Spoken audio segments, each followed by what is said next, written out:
Welcome to the second episode of our show, The Second Sex. We're exploring Simone de Beauvoir's groundbreaking work and its lasting impact on feminist thought. That's right. In our last deep dive, we started to unpack that foundational idea of woman as other. Mm. Today, we're plunging even deeper into a really crucial section of her work, Facts and Myths, specifically pages, 22 through 39? Exactly. And this section is where de Beauvoir really, gets down to brass tacks. She dissects the historical narratives, the societal beliefs, all the stuff that's shaped our understanding of women for centuries. Right. She tackles everything, really, from ancient goddesses right up to, well, more recent social structures. Okay, so our mission today is to really get under the skin of these supposed historical facts and expose the myths that de Beauvoir argues lie just beneath the surface. Yeah, exposing the assumptions. We're going to be looking at how a predominantly male perspective has, well, molded our understanding of women and, crucially, what the consequences of that whole dynamic have been. It's powerful stuff. So, prepare for some serious rethinking of what we thought we knew. Where does de Beauvoir actually begin this deconstruction? She starts right at the beginning, looking at the earliest stages of human society, Mm. which she refers to as the primitive horde.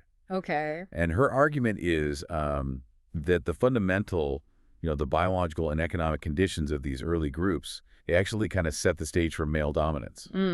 Interesting, because there's often this idea, isn't there, that maybe early societies were a bit more balanced gender-wise. De Beauvoir challenges that pretty directly. She argues that, well, the development of tools allowed men to engage in activities beyond just basic survival. Right, projects and such. Yeah, they could undertake projects, actively transform their environment. Women, on the other hand, were more directly tied to their bodies through, the demands of motherhood. Making them, what was her phrase, more prey to the species? Exactly, more prey to the species. And the core insight here is that this difference in how each sex interacted with the world led to a fundamental power imbalance right from the start. So this difference in activity led to men being valued more. Is that the idea? That's pretty much it. De Beauvoir suggests that what distinguishes humanity is our capacity for questioning our own existence. Right? For valuing reasons to live beyond just, biological continuation. Okay. And this led man, who was actively shaping the world through his projects, to position himself as the master. Male activity became synonymous with creating value, with transcending mere existence. And in doing so. In doing so, it inherently subjugated both nature and, by extension, woman, who was seen as more closely aligned with that natural biological realm. Right, so this lays the groundwork for the whole other concept we talked about last time. Man defines himself, and woman, because she's different, becomes the not man. Precisely. Man inherently defines himself in opposition to something else, an other. And woman, due to her biological distinctiveness, was just a natural fit for this category. Initially, de Beauvoir points out, this other wasn't exclusively female. But as social roles became more defined and the perceived differences between men and women got emphasized, woman increasingly came to embody this otherness. And this then leads to the rise of feminine divinities, doesn't it? Figures like the great goddess. On the surface, that seems like a real elevation of women, surely. It does, yeah, and it's a fascinating paradox she explores. De Beauvoir looks at the emergence of these powerful goddesses, figures like Ishtar, Astarte, Gaia, Rhea, Cybele, Isis. Big names, representing fertility, life, death. Exactly, representing fertility, the life cycle, death, the power of nature. These were significant figures, often seen as queens of heaven, rulers of the underworld. Wow, so these goddesses, they sound like they commanded some serious power, some real respect. They really do, on the surface. Yeah. But this is where de Beauvoir offers a really crucial insight. Which is? She argues that even the concept of these goddesses, the very idea of them, was ultimately shaped by male consciousness. Yeah. So while they seemingly represented female power, these figures were still defined and interpreted through a male lens, fitting into a male understanding of the world. Even in reverence, the power dynamics persisted. So even when they're worshiping a goddess, the fundamental power imbalance wasn't necessarily overturned? Exactly. And in these early societies, women's ability to give life, it undoubtedly inspired a mix of awe, respect, maybe even fear in men. Sure. And that manifested in the worship of these goddesses. Woman was often seen as embodying this potent, mysterious, sometimes kind of dangerous foreign nature. It's like they were acknowledging a certain kind of power, but also keeping it separate. Something to be revered, maybe, but also contained, understood through their framework. Precisely. Even when men appeared to, kneel before the other and worship the mother goddess, de Beauvoir contends that the underlying power dynamic stayed put. How so? Man posits woman as essential because of her perceived dangerous magic, right? And in doing that, he subtly reinforces his own essentiality as the one doing the positing, the one granting this alienated importance. That's clever. It acknowledges her difference while keeping him central. Exactly. It's a way of managing that difference. So even her ability to bear life, which is so fundamental, didn't automatically translate into real autonomy or equality. No. De Beauvoir argues that despite her crucial role in procreation, man remained her master, much like he saw himself as the master of the fertile earth. Like nature itself. Like nature itself. She, like nature, was destined for subordination, possession, and ultimately exploitation. Any prestige women enjoyed was often derived from male perceptions, male interpretations of her role. So the idols depended on the worshippers. Pretty much.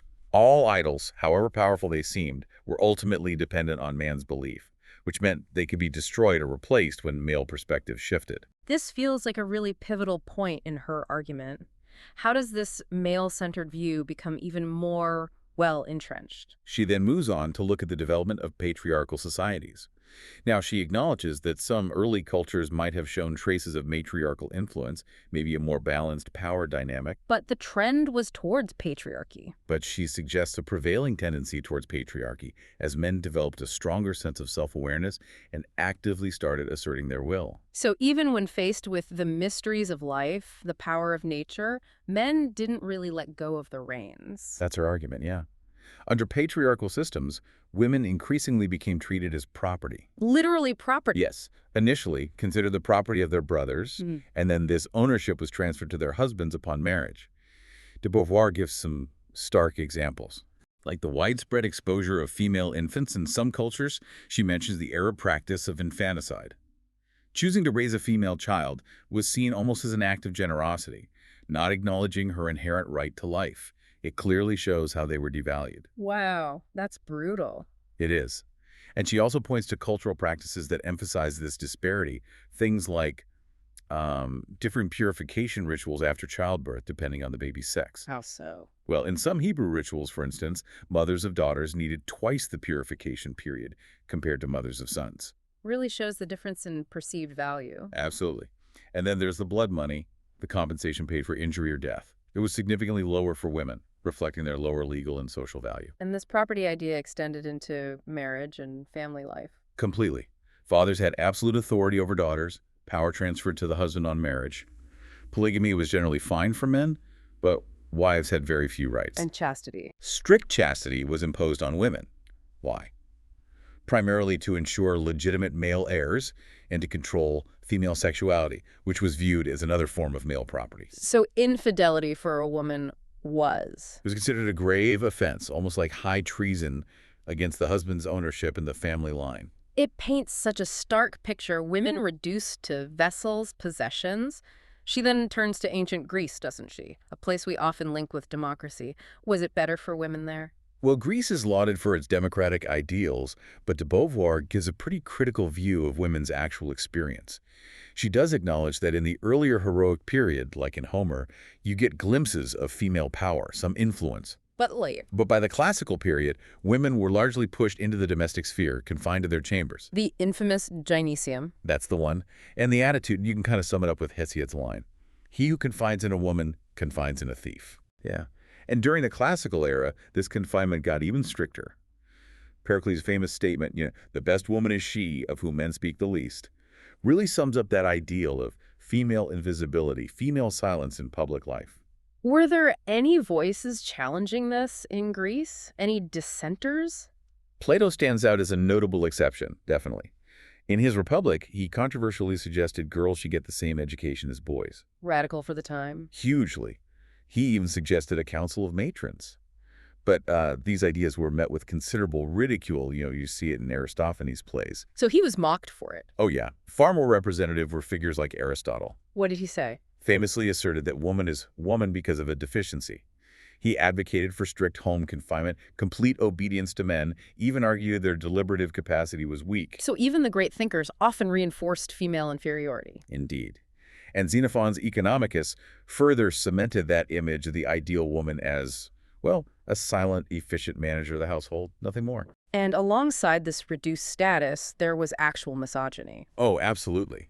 De Beauvoir highlights pervasive misogyny. It's right there in the writings of poets like Archilochus, Simonides of Amorgos, who chillingly said, "Women are the greatest evil God ever created." Agreed. And Hipponax, with his lovely remark that a wife only brings joy on her wedding day and her funeral. It's quite jarring, isn't it? Such blatant negativity from a civilization we often hold up. It really is, and de Beauvoir points out this particularly cruel irony. Women were often slammed for lacking the very qualities that society stopped them from developing in the first place. Like being called lazy or shrewish. Exactly. Lazy, shrewish, spendthrift, while being denied education, autonomy, any meaningful public role. And then the dowry system comes in. Giving them some importance. Sort of, as bearers of wealth. But ironically, it led to new complaints about female arrogance, being demanding. You see that in Aristophanes and Menander, too. It's like they were damned if they did, damned if they didn't. Exactly. Okay, moving forward in time. The French Revolution.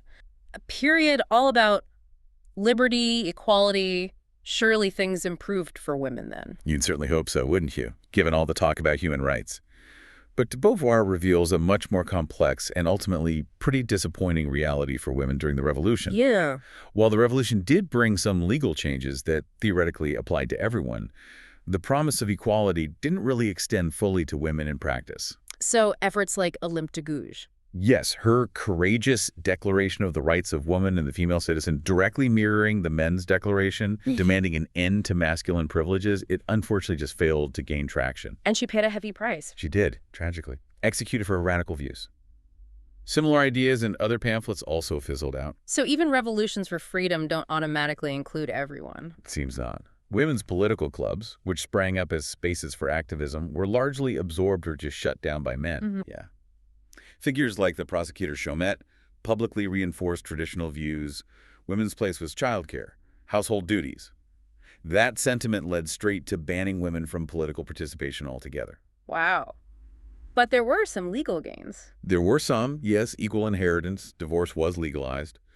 But bourgeois women often lacked the solidarity, the economic clout to actually enforce these new rights. And working class women. They had the potential to be real agents of change, but were largely marginalized because of their sex. Their issues often got lost in the broader class struggles. The key takeaway is that those revolutionary ideals, often selectively applied. Women's rights remained secondary for many revolutionaries. So despite the rhetoric, inequality persisted. What about the Industrial Revolution? Did that bring a more equitable era? The Industrial Revolution brought huge societal shifts, definitely. But for many women, it just ushered in a new kind of hardship, a new kind of exploitation. How so? More women were working, weren't they? Yes. More women entered the workforce, which offered a kind of, well, anarchic freedom from direct patriarchal control in some ways. But they entered it largely without any real rights, protections, or fair pay. So terrible conditions. Appallingly harsh conditions in factories. Incredibly long hours, meager wages, starting work really young, often before they even finished apprenticeships. It sounds like they just moved from one set of constraints to another, maybe even worse ones. In many ways, yes. Oh. De Beauvoir highlights the deeply cynical exploitation of young female workers by male supervisors. They often preyed on their vulnerability, their economic desperation, using hunger and want as tools of coercion. Grim. Even Karl Marx noted the particularly harsh exploitation of married women with families seen as more docile, more desperate, willing to accept worse conditions. G. Deville's summary. What was that? He called woman either a beast of luxury or beast of burden. Really captures the limited options, doesn't it? It does. And even those who saw the injustice sometimes proposed solutions that weren't helpful. Tragically, yes. Some figures, concerned about the conditions, actually advocated for denying women access to workshops altogether. Seriously, why? Their reasoning, maybe stemming from concern, was often rooted in that view of women as inherently vulnerable, and maybe a lack of understanding about economic independence. They also pointed out women were largely unorganized, lacked union power back then. So collective action was slow to start. Feminine associations did begin to emerge around 1848, initially as production cooperatives, but progress in getting genuine rights and fair treatment was really slow, really arduous. The point is, Economic opportunity without legal and social protection just becomes a new way to exploit people. It paints a pretty bleak picture, this persistent inequality across history. And it wasn't just economic, it was baked into the legal and social fabric. De Beauvoir points out this striking paradox. Go on. Single women, whether honest girls or even prostitutes, often had more legal autonomy, more legal capacity than married women, Then married women. Why? because married women were legally under their husband's guardianship and control. That's a really revealing contradiction, isn't it? It is. Law and social custom were often pulling in different directions. Like, adultery was almost always a serious crime, especially for women, right? Right. Yet in some eras, society might have just turned a blind eye to quite shocking behavior from wives. De Beauvoir even mentions girls marrying just to get the social freedom to have lovers afterwards. Wow. It highlights a system that, despite seeming controlling, had these strange loopholes that still kept women subordinate. Exactly. It seems the only women who really managed to transcend these limits were those who somehow operated outside or above the usual gender roles. Like who? Well, de Beauvoir notes exceptional women, often those whose social standing kind of negated their femininity in the society's eyes. Powerful sovereigns like Isabella, Elizabeth, Catherine the Great, Okay. or those who transcended earthly constraints through religion, like Saints Catherine of Siena, Teresa of Avila. In those rare cases, their femininity stopped being seen as an inherent inferiority because their social role or spiritual status just overshadowed it. And other women who exerted influence. Often did so negatively or indirectly. Assassinations, conspiracies, rarely participating in positive, constructive things without explicit male consent and backing. Finally, de Beauvoir looks at the biblical creation myth. How does she see that narrative feeding into this whole history? She sees the Genesis story as a really foundational myth that powerfully reinforces women's subordinate status, the very fact that woman is created after man. And from his rib, not the same clay. Exactly. Not from the same clay, but from his flank. It establishes her as lacking an autonomous origin, inherently secondary to man. Created as an afterthought, almost. Pretty much. She was created for man, primarily to ease his loneliness. So her very existence, her purpose, is tied intrinsically to his needs. De Beauvoir describes her here as privileged prey. Privileged prey. Nature raised to consciousness, but fundamentally a submissive being. In this story, man hopes to complete himself by possessing her carnally and confirming his own freedom, his dominance, through her docility. It's a potent image of woman as the ultimate other, right there in the creation story. Yes. And de Beauvoir highlights the paradox within it. While no man, she argues, would ever wish to be a woman, they all nevertheless want women to exist. Man, in his arrogance, often sees her presence as this sort of fortunate accident, this abundant source of being that paradoxically embodies the very lack, the incompleteness he feels deep down. So woman as other becomes crucial for man's own self-definition, his search for wholeness. Exactly. She becomes the container for what he feels is missing in himself. Wow. De Beauvoir's exploration of facts and myths really does lay bare these deeply ingrained historical narratives that have shaped how we see women. It absolutely reveals the long, often quite insidious history of societal structures built on male perspectives, male self-interest, often dressed up as objective truth or divine will. And it's quite striking, isn't it, how even seemingly respectful attitudes, idealizing mothers, worshiping goddesses could coexist so easily with and even reinforce their subordination in pretty much every other area of life. The contradictions, the inconsistencies she meticulously uncovers. They really compel you to critically re-examine the facts we just take for granted and to recognize the enduring, often invisible power of these underlying myths. What stands out to you most from this part of her analysis? What feels most surprising or challenging when you look at these historical perceptions? And how do you see these patterns still playing out today? For me, I think it's the sheer persistence and adaptability of these power dynamics. The way that even as the really overt forms of oppression have been challenged, more subtle, more insidious forms of control and marginalization have just kept going, evolving even. Yeah. It forces you to look at contemporary society with a much more critical eye, doesn't it? To question the seemingly neutral or natural explanations we still sometimes hear for gender roles and inequalities. Absolutely. Well, this is just the beginning of our exploration into Simone de Beauvoir's The Second Sex. Join us next time as we continue to unpack her groundbreaking analysis and its enduring relevance. Looking forward to it. And we leave you with this crucial question to ponder. How can we actively identify and start dismantling the myths that continue to shape our understanding of ourselves and each other to pave the way for a truly equitable future?